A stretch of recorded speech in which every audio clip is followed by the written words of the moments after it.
दोस्तों, क्या आपने कभी किसी इमारत में इतिहास को धड़कते हुए सुना है? क्या आपने कभी किसी पत्थर में एक साम्राज्य के पतन की आखिरी दास्तां को महसूस किया है? आज हम खड़े हैं हरियाणा के सोनीपत शहर में, और यह कोई साधारण शहर नहीं है। यह उन 5 परस्थों में से एक है जिसका जिक्र महाभारत काल में मिलता है।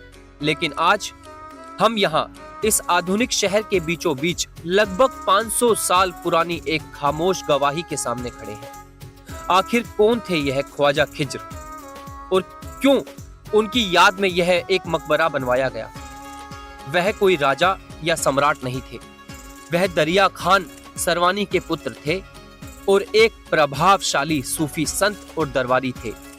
लोदी वंश के अंतिम शासक इब्राहिम लोदी ने उनकी महानता और त्याग को सम्मान देने के लिए इस मकबरे का निर्माण 1522 से 1524 ईस्वी के बीच करवाया।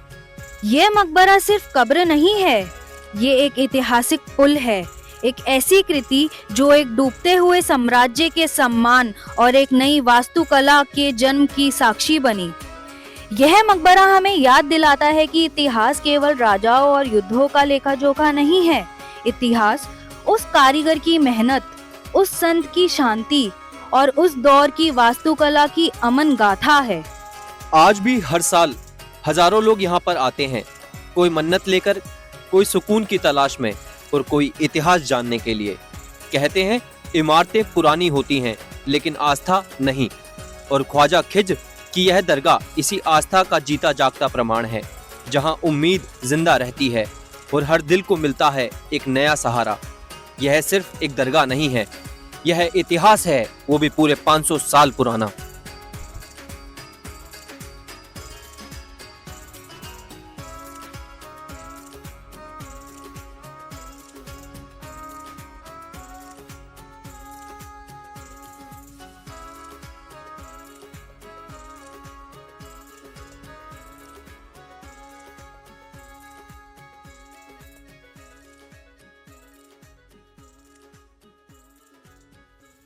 अनुभव, एक बात बताओ, ये क्या चीज़ है पीछे?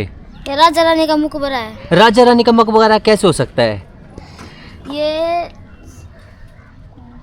राजा रानी कौन है? राजा रानी कौन है? राजा रानी और कौन है? और कौन है? हम तो नहीं है भाई। यहाँ पे वो तो कौन? हम भी नहीं है। हम भी नहीं है। थैंक यू भाई अनुभव।